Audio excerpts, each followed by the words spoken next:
The best way to deal with a flood in your kitchen is to act quickly. Turn off the water supply by turning off the shut-off valve near the water meter, if possible. If it is safe to do so, use an air conditioner or dehumidifier to dry the area. Open all cabinets and doors to let air circulate. Clean all upholstery and carpeting thoroughly. If it's attached to wooden furniture, it should be wiped dry right away. You may want to call a water damage restoration service, even if you don't have a lot of money. Regardless of the cause of your flooded kitchen, there are a few steps you should take to deal with the disaster. If the flooding is due to a burst pipe, turn off the water supply valves. If you have a gas stove, make sure you call 911. If the pipes aren't broken, turn off the main water supply valve. Turn off the fuse box as soon as you can. Unplug any appliances you're using in the kitchen that were affected by the flood. In case there's a gas stove, turn off the burners as well as the stove. If the leak is caused by a water heater, alert the authorities. In case you can't reach a plumber, call a water damage restoration company. If your flood is a result of a leaky or burst pipe, the first thing you should do is locate the shut-off valve. This valve can help you stop the flow of water and shut off the main power.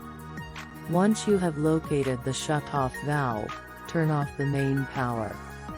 If you have a gas stove, alert people to stay away from flooded areas.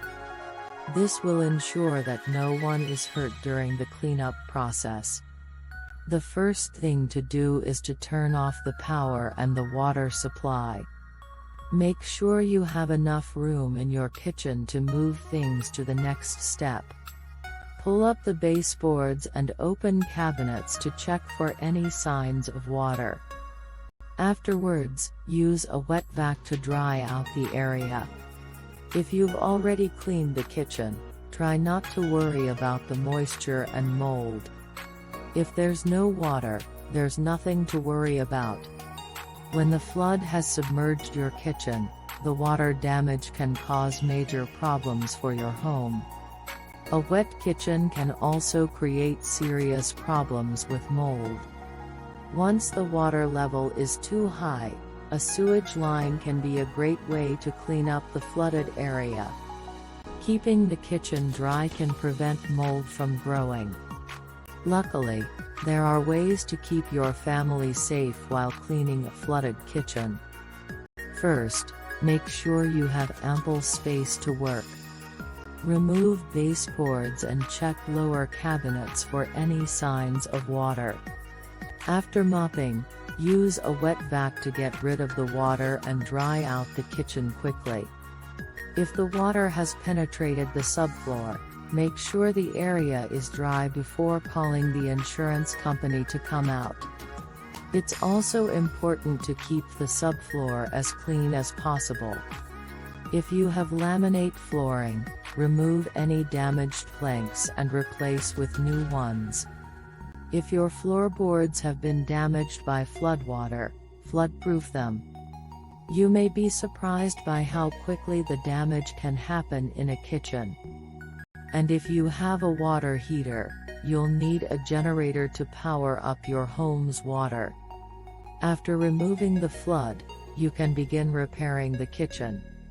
Once you have removed the damaged items, call your insurance provider and let them know you've experienced a flood.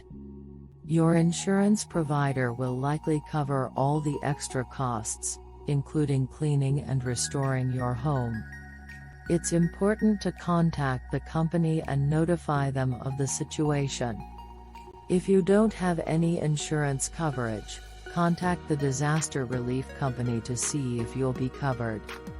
Once the water is removed, the next step is to remove any ruined appliances from the kitchen.